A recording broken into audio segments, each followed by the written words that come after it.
बिस्मिल्लाहिर्रहमानिर्रहीम। करीब 100 ग्राम हमने बेसन लिया है। इसमें डालेंगे 1/4 चम्मच ज़ीरा, 1/4 चम्मच नमक,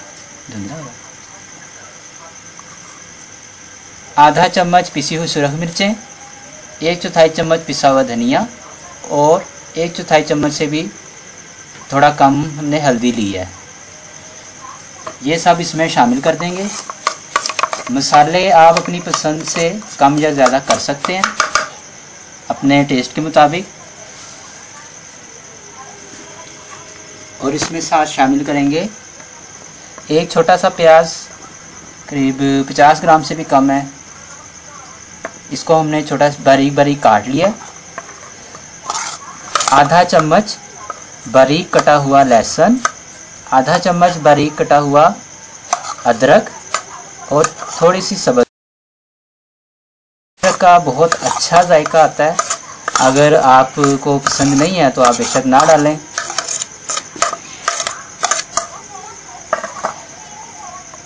अब इसको मिक्स करते हैं। पानी हम बाद में शामिल करेंगे।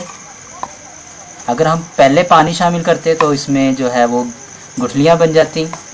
पहले मसाले और प्याज वगैरह शामिल करने से गुठलियाँ जो है वो नहीं बनती। इसमें थोड़ा सा पानी शामिल करेंगे।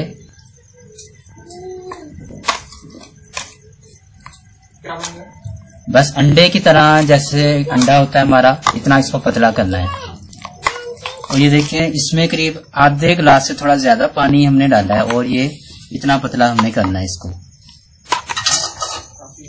एक तवे पर थोड़ा सा घी गरम करते हैं। बहुत ज्यादा गरम हमने नहीं करना इसको।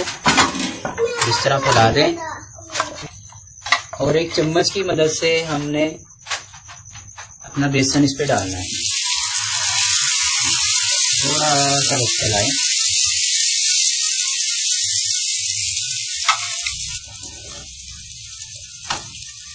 हल्की आंच पर इसको पकाना है, वरना ये जल जाएगा और अंदर से जो है वो कच्चा रहेगा।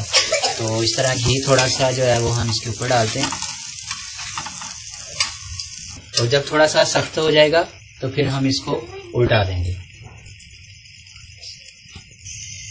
एक साइड से हमारे ये ब्राउन हो चुके हैं, तो अब हम इसको उल्टा देते हैं।